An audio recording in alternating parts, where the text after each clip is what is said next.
Hey everyone, it's Verns back again with another Supercoach video, and what a week it was. Oh my goodness, what a final game of the round. The Pies getting up, holding the lead for a total of 20 seconds in that game. Oh, so satisfying. I was ecstatic. It really just sets you up for a good week of positive energy. Like, it was great to get up. I was so electric.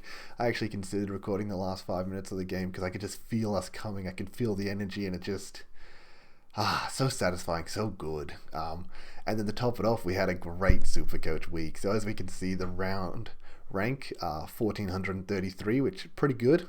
And it pushes us up season rank to 6064, climbing 7759 places. So that's really sick, especially with the poor week we had last week. We know we had, unfortunately, an underwhelming score, and we didn't really get punished for it. And then we came out with a big score this week, and it was very, very nice. So super happy. Let's go through the teams. Let's go through it all. First of all, shout outs to Wombats. Obviously, put the comment on the last video saying they were going to top me, but unfortunately, this one league loss was not to the Wombats. So So jumping into it, lots of good scores, and I could feel a really good score coming because just a lot of nothing massive, but just really solid scores. As you can see, we obviously ended up going with a C on Bontempelli. I was really, really, really tossing this up, and I wasn't sure. And right before the bounce, I actually tried to take the C off him and put it on Constable to, sort of bank Neil's VC score, and it was unfortunately timed out. But it was 2 points there, not really a big deal. I'm going to go through a few negatives here. So at the end of the day, our trades were, we brought in Merritt, moved out Setterfield, moved out Pickett, and, oh God, who else did we even move out? We had some other rookie there, but more or less, I think the most important things here is we brought in Seamus Mitchell, we brought in Merritt, and we brought in Will Day. Now, this Merritt pick was kind of really triggering me when I saw Laird get up, because I really wanted Laird. And then when the news came out that Laird potentially wouldn't even get up for the weekend, I was like, man, if he doesn't get up and I bring him in, that's just gonna lose my season, because obviously they were sort of leaving it until right before the game to make that call, and then it just couldn't be Laird as a pick. And in a best case scenario, if he gets up, how's he gonna play in a situation where he wasn't even sure if he was gonna get up? So I thought Merritt was a bit of a safer pick there in this situation. And then three-quarter time, Laird sitting at 93, 2 points ahead of him with a whole quarter left to play, and I was so annoyed at that. I just could not believe it. But then Laird doesn't do anything in the final quarter. I think he only gets to like 100 points at maybe best, and just didn't really punish me. So it's actually pretty good considering we got Merritt for like 40 less K. We got the bank some extra money. That wasn't really a big deal this week because I wanted to bring in Laird or Merritt this week instead. I was kind of hoping Laird wouldn't get up, because that would be really nice for obviously us non-owners, but then on top of it, if he gets a good break week, he's going to be fresh for the next week. But instead he played and didn't really play great. So don't get me wrong, he played great for 3 quarters and then wasn't there when the game was on the line, but that's fine. I was happy with that. The other thing here with Cozzy Pickett, super annoying for us to bring in Cozzy Pickett. Obviously, I talked about him playing more midfield. It feels like he has an elevated floor, which makes him feel safer as a pick, but he still has that ceiling as to why he had the 144, then like the 90 games. So I bring him in, he drops the 60, really frustrating, and then he drops the 16. I could have put Will Day on the bench for those 2 weeks, played my rookies off the bench like Cowan or something, and I would have made just as many points and not wasted a trade moving to Cozzy Pickett and then back to Will Day. I always planned on getting Will Day back in, but I never planned on I didn't plan on moving Cozzy so quickly. The other thing there is, if instead of bringing in Cozzy, I could have obviously gone for Van Roon, who has earned a lot of money really quickly. So we really, it's already early in the season, and we already know our worst starting pick was Doherty, and our worst trade-in is Cozzy. And if it's something worse than Cozzy, I've thrown this season out the window, unfortunately. But that's just how it is sometimes. And then, Cozzy comes out with the 121 this week. Look, logically, there's no way I was ever keeping Cozzy. I can't be annoyed at it. I can't look at this and be like, oh man, like, if I moved Hopper instead, I could have got an extra 50 points there. Would have been cool. but I was never moving Hopper on. If I moved Warple on, would have got an extra 35 points there. I was never really moving Warple on. So basically in my situation, if I wanted day and merit, I had to move. Cozzy was like the least expensive player I could move, so it had to be either like Cozzy or anyone above him in price, such as Warple, Hopper, Goulden, Sheasel, Zeeble, all these other players that I really didn't want to be moving. So unfortunately, Cozzy played himself out of my team before coming in with a great score this week, which is very frustrating, especially because of the money we could have made off Van Rule in the meantime. That would have been really nice instead. But it is what it is. At the end of the day, we're still relatively good. We're still climbing the ranks. I mean, 7,000 places up is really good. And obviously, we talk about at the start of the season, you're starting off at 50,000, 50K. It's a really far back rank to start at, but you have a lot of good trades. A lot of the guys who started up the ranks early in the season, they had players that were a lot more speculative and then sort of showed up for the first 2 games and then sort of fell off a cliff. Things like that. And that's we're going to get those players in the long run because we just have more consistent top players in their role that are going to maintain their, it's unlikely they're going to have a form slump or something like that, compared to these other speculative picks that the players had, other coaches had picked at the start of the season. So yeah, just I guess going through the team really briefly, once again, just sort of memorable things here. Backline overall, we were really happy with the Wilmot McKenna. That's who went. McKenna was the other one that went from the team. I'm just going to go over why I did that. At the end of the day, McKenna versus Wilmot. Wilmot wasn't going to be as good on the field, but McKenna's break-even was about 30 points higher. And I thought, who's more likely to make me money in the immediate next week? And with Brisbane going into Freo, who didn't look good, I thought Wilmot, who plays more of that sort of wing into forward role, definitely could be him. At the end of the day, McKenna was looking fire when I watched that first quarter. Really funny though. I turn it on, I see McKenna, I swear, get 5 touches in like 5 minutes, looking super good, looking super damaging, and I'm thinking, goddamn, like he's probably on like 30 already. Take a quick look at the stats. And that, like, those 5 possessions he got in the 5 minutes I watched him with his first 5 possessions. And I was like, oh, okay, it's not actually too bad. He ended up finishing on 70, so 7 points difference that we lost. But I think we definitely made much more money with Wilmot. How much did he go up this week? 12K. I think McKenna would have roughly gone up like a K at best. So we made a little bit more money there in the grand scheme of things. And in a break-even point of view, I think Wilmot, yeah, he's sort of meeting that break even, so he's going to get moved on soon. So I guess how much do we value this 7 points? It's hard to say. It was definitely much more guaranteed that Wilmot would make more money, or will make money at the end of the day. But we did definitely think that he'd probably get outscored. So 7 points, we take that. But yeah, really good backline overall. Dawson, amazing in the 4th quarter against the Pies. Really damaging early as well. Such a damaging left boot, and then got all those kick-ins at the end of the game, and it was delicious. It was delicious to see him get all those good points and just be like, look, in a worst case scenario, at least Dawson scored really well, and then we got up to Nick Dacos, a bit of a down game with the 72, but actually really good for us because I know a few people that are actually kind of banking on the Dacos C. There was a few leagues that I was in that people put the Dacos C that just lost them the league.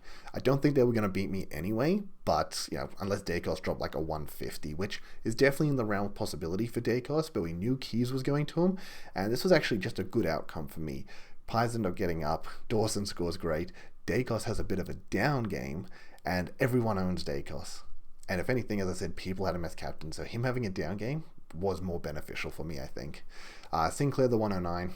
Once again, this could have been Stewart 3 weeks ago, and right now, 3 weeks in a row, Stewart's outscored him. He's gained more money. Sinclair's dropped to a much more lower and affordable price for other people.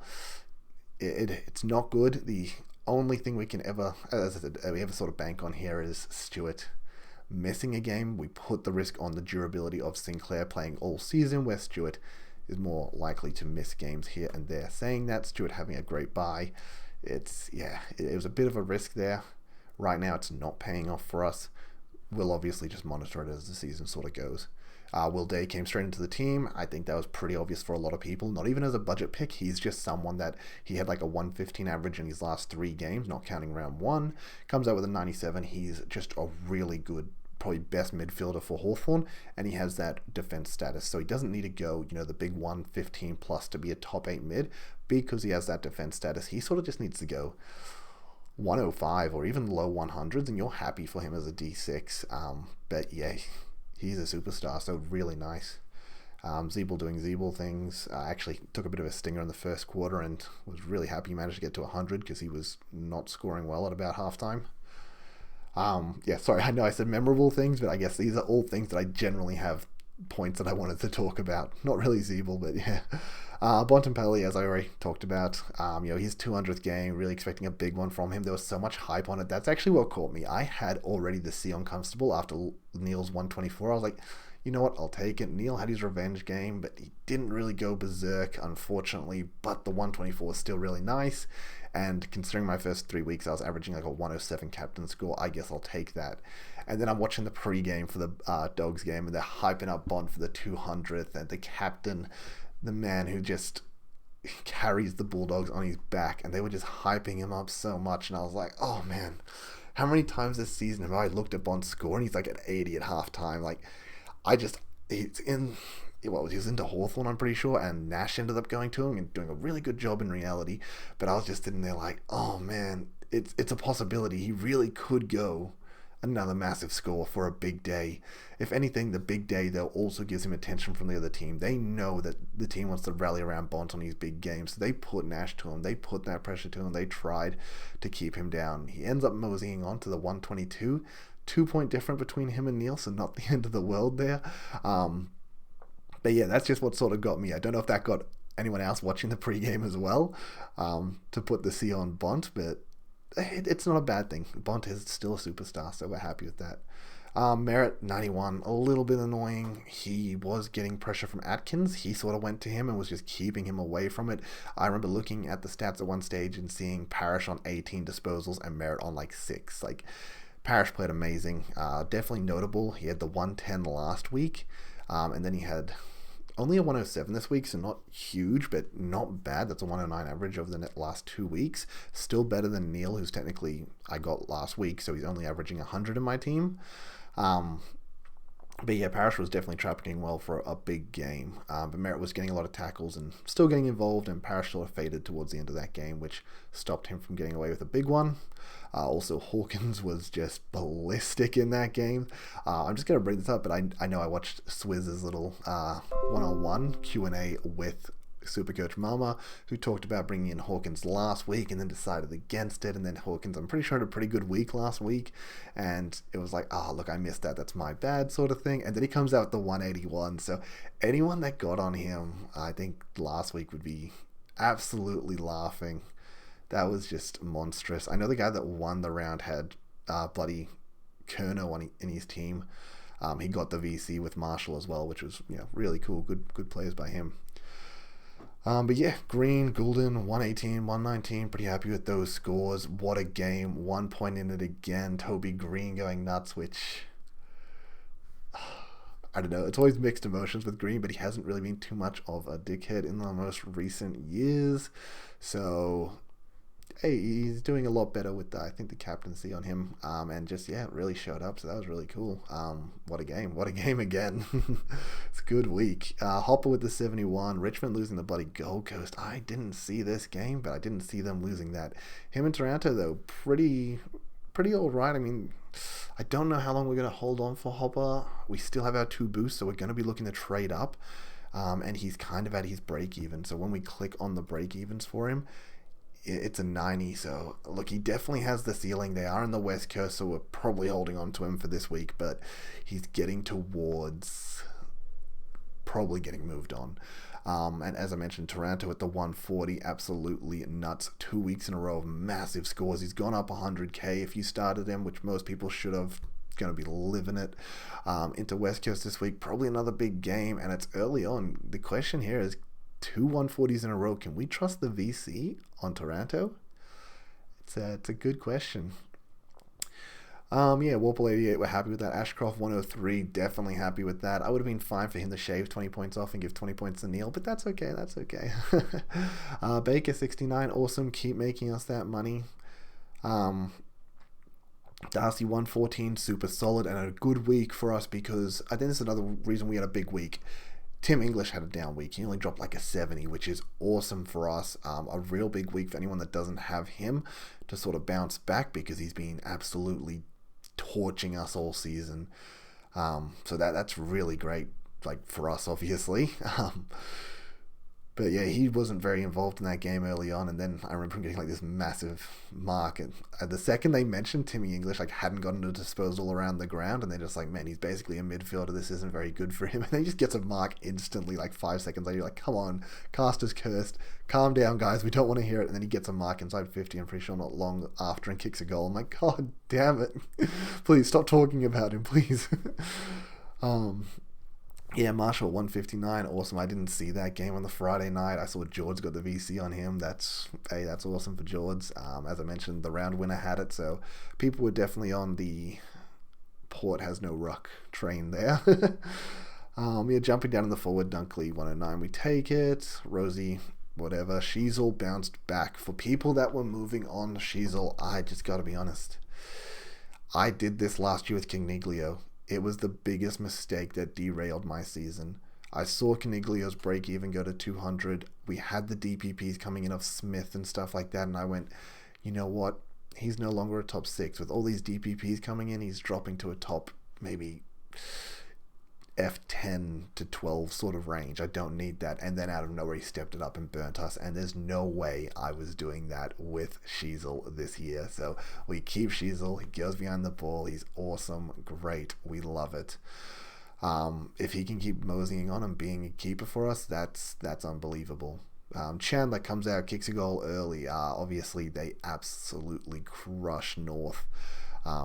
Which once again, good for us. Gorn and Grundy had down games again. So another reason that we had a good week is our ruck line, I think, was probably the best ruck line for this week. Saying that, I think O'Brien was having a pretty good game against us, so maybe not. I don't know what he scored, but he was definitely playing well. But yeah, it was a good ruck line for us. Great forward line. Pretty consistent mid, especially with all the, pretty consistent mid, honestly, and then a good defense. So that's why we had a good overall score. Unfortunately, Seamus Mitchell gets subbed off as well, though. That was a little bit frustrating, and Fergus Green doesn't score for the rest of the game because he runs into a goalpost and then is out for the rest of the game after they've subbed Seamus Mitchell off. So really annoying there, unfortunately, but you know what? It's not the worst case scenario. To get 41 in not much more over a half a footy, yeah, he's going to do well for us. He definitely would have done very well. And he was shutting down Cody Waitman, something awful. That man, I don't think had touched the ball at halftime. I don't know if he touched it by the end of the game. I was watching, but it was my partner's best friend's birthday and we were out for dinner, and it's like one of those things where you're like watching on like the far screen when you're like out for dinner while trying to socialize, so it's hard to keep up with everything that happened exactly.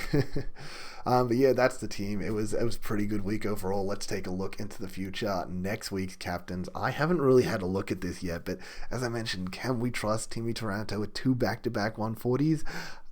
A 117 average, that's pretty bonkers actually. I'm going to say probably no.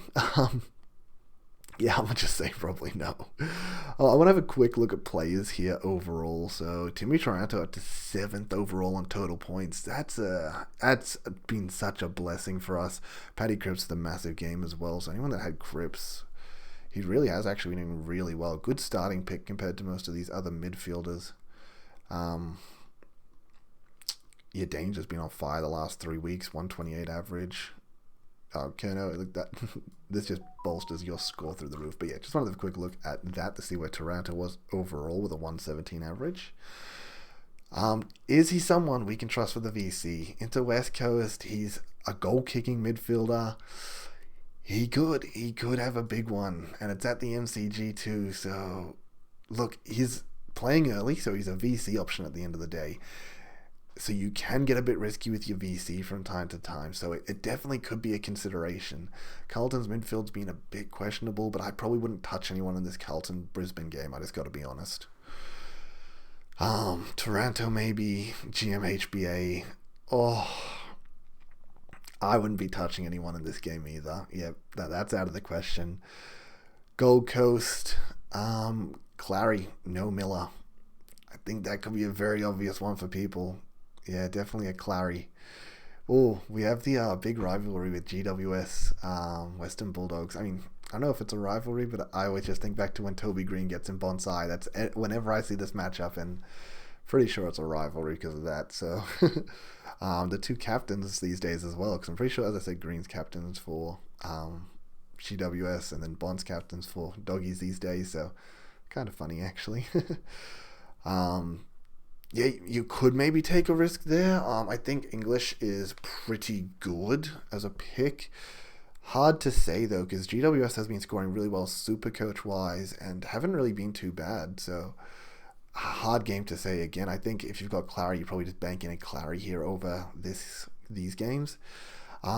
Oof.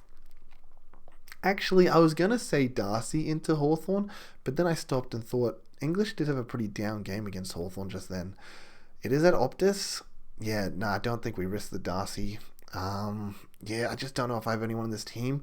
Maybe potentially Sicily because Freo do give up some points to defenders. Ryan could also maybe be an option just because I think Hawthorn give up points to defenders and Freo just that's the way they're playing at the moment. But only over VCs here. There's no captains here, honestly. Look, another game where it's just hard to say. I just don't really know what we're looking at. Collingwood, we could be looking at Dacos here, but Sydney is definitely the kind of team that would put someone to him to try and shut him down. And then North, oh man. I've got to be honest, I'm just trying to think from my captain point of view, what can I pick? And nothing looks good. If you don't have Clary right now, this just doesn't feel great. I think I have to go the VC on Timmy Taranto right now. Look, we have plenty of superstars in the teams because we have been upgrading our teams, so you can just put a superstar as a VC in any of these games because they go off. That's what they do. You never know when a superstar just shows up and puts out a big score.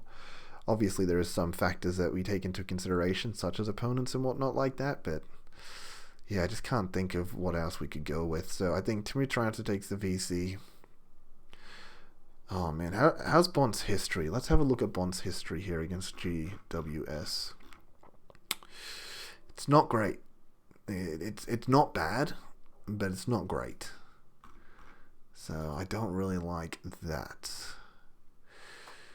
I'm gonna guess Neil into Carlton. It doesn't really matter here because this is a very different Carlton team to what it used to be. His history's not bad, but those games were at the Gabba. Once it was at Marvel, his game was a bit down, which it's going to be, this time as well. So I just don't like Neil as the option. Yeah, I think, as I said, Toronto has to be an option. Merit into Power. As much as they suck in the ruck line, they aren't bad around the ground. Yeah, not a great score there either. Gosh, sorry, I'm really just trying to find an option here for us guys because it's just not looking good. I don't think Dawson would be the play into Cats. I don't think that's going to be good at all. History is obviously against him, but he's a much different player this season, so it's hard to say there. Man, honestly, if I had Clary, I'd probably go Timmy into Clary. Like, that's what I would be thinking. I just don't have a comfortable C option here. I've got to be honest. Anyone I'm putting the C on, I'm not going to feel comfortable with it. Yeah, hard week for captains in my opinions, guys. Maybe I'm overlooking something here, but it definitely looks like a hard week for captains in my opinion. So I'm going to ride it. We're going to go Toronto into Dacos with a bounce back game into Sydney. They are at the MCG. Sydney did have the bad game against Geelong and then Gale against GWS, so there's a chance they come back with fire to make up for that, but but I do need to talk about my trades this week. I realize I haven't even gone through that. Sorry, guys, which is very important because obviously if I'm trading someone in, it's going to affect who I am captaining. I mean, Clary is looking pretty good right now because I just need a captain option this week, honestly. Man, what did I want to be looking at here? I wanted potentially Laird. He's not going to be a captain option here. It might be best waiting a week for Laird. His break-even's not very good, I'm going to guess, with that low score. So he's nice and cheap, which is cool. Break-even 136. Yeah, we can definitely wait a week on him. He's not going to get priced out. His games previously against Geelong aren't anything nuts, unfortunately. So I think we'll wait a week for Laird. So that's not the play this week. Let's think about who we can trade out first of all. So I think Wilmot's at his sort of peak. Fergus Green is at his sort of peak. We're always using a boost here. But who can I really go for this sort of cash? Who can I move out? What's Baker's break even? 28. So he's a little bit more money than make. I would love to potentially move on Cowan, who sort of made his money, but what's his price? It's not very high. Yeah, only 200k. He might be a bit of a slow burn. I have to just keep there in the meantime. Chandler's going to be making much more money. Can't be moving him. Ashcroft's making more money. Warple's making more money. God, really the only other person I can sort of go on right now is Hopper, but he's into West Coast and I don't want to do that. I don't want to move on him. So then, is it just Cowan at the end of the day? Who do we have available for rookies? We need at least 2 down, 1 up, if that's the case. Chin Cotter is definitely in the team. Get him in. Simpson, definitely doing well. Looked really good, and he's been a moneymaker for us previously. He is expensive, though. He is an elevated rookie. But I think there's a lot more confidence with him holding his position in the team. I'm just going to see if there's anyone available in the midfield that we aren't considering. No one in the midfield we care about. I guess Angwin. Angwin not bad. 40k cheaper. If we bring in Angwin, let's just have a look at what's available for us. So we bring Angwin in. Let's say we flip Sheasel to the back. Goulden down. Okay, I don't care about break-evens. Oh, that's not much money to get someone in. Sorry, I haven't had a look at this guy, so this is really on the fly. We're not bringing in Cripps. It ain't happening. Let's look at averages. Liberatore. Walsh had another good game. 2-117. 3-1-7. I feel like he got 117 last week, huh? Or was that just his average? Maybe I'm cooking it. No, that's just his average. So 104, 130, and 117. Okay.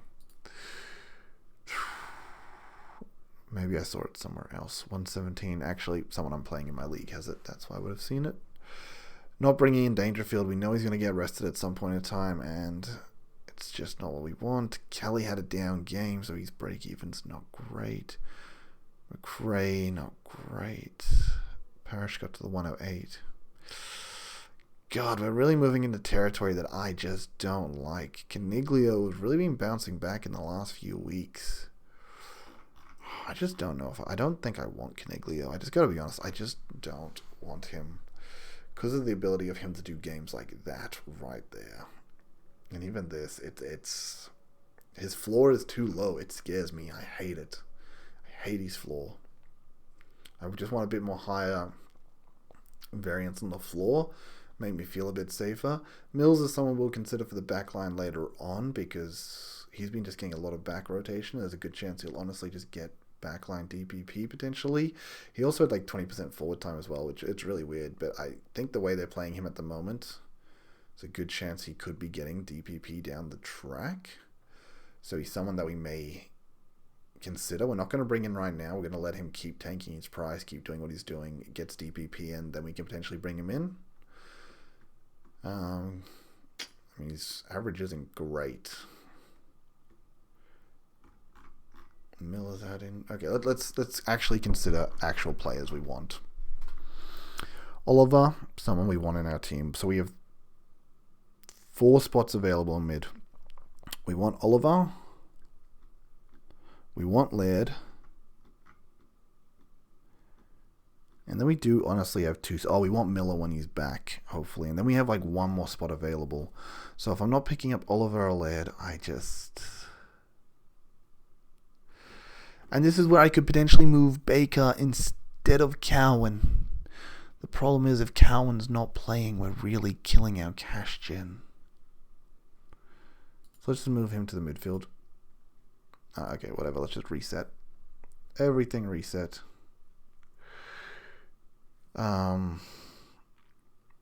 Move Baker instead.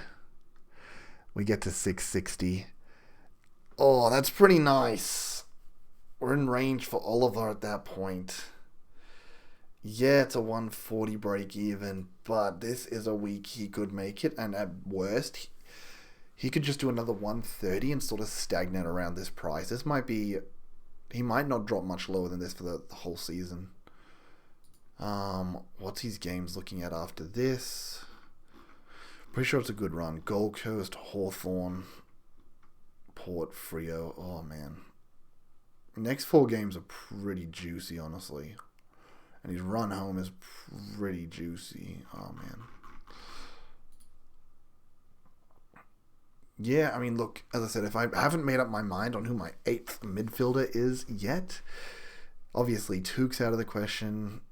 Laird could be an option, but I think we have the ability to leave Laird for a week. And then that really leaves Oliver available, or I can just go for... As I said, I'm undecided on this 8th mid, and I can definitely wait until much later in the season to make this decision, because probably the last rookie I'll move on will be someone in the midfield, potentially Hopper, Warple, or Ashcroft at the end of the day. So if I am moving on, one of them is my final rookie who's going to be scoring well on field, then I can afford to wait until the very last minute to choose my M8. So, yeah, I think we just have to go Clary at this point. We have to accept that Baker's done what he's done.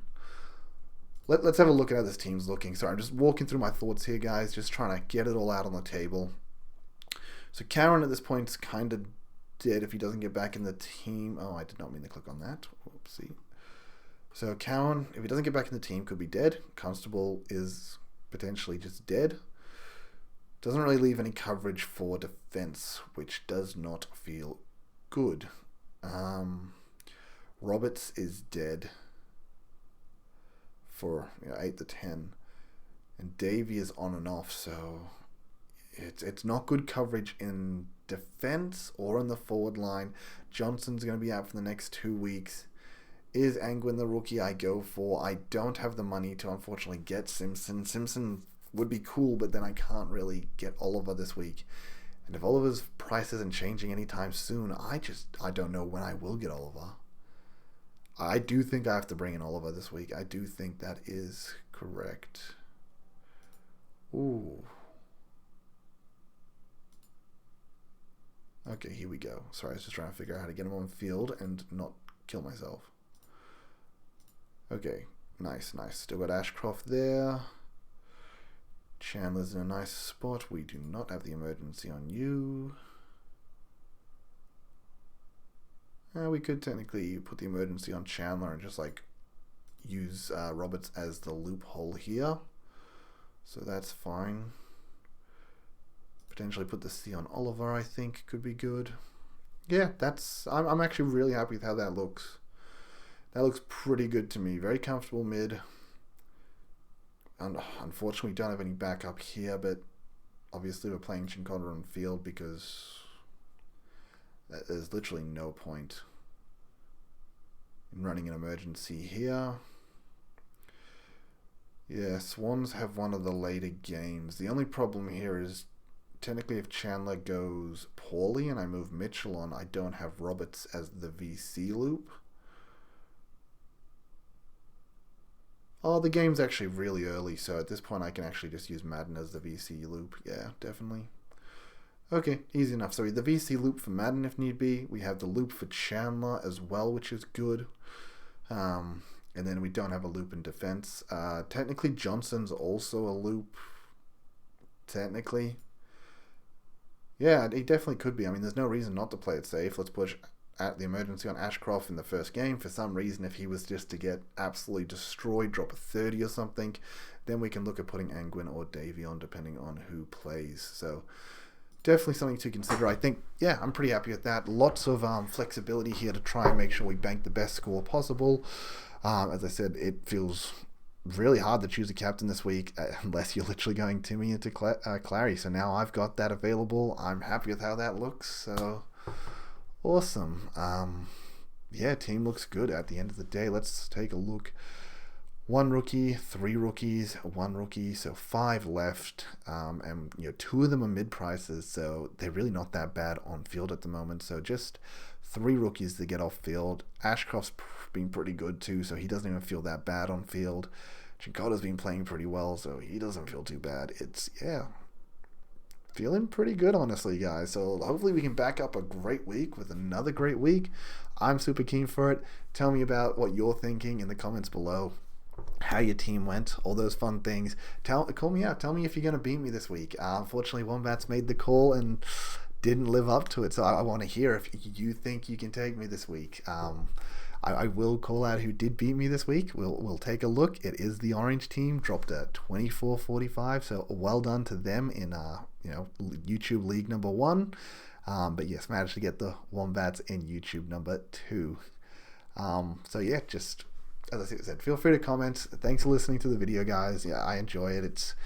It's fun when we get to this point where we can make the trades, we can make the moves, we can upgrade the team. It's enjoyable. It's been good footy to watch. It's good Supercoach. So yeah, anyway, once again, thanks for tuning in. As I said, I really appreciate you for watching the video. If you do subscribe as well, that's awesome. But yeah, until next time, guys, peace, later.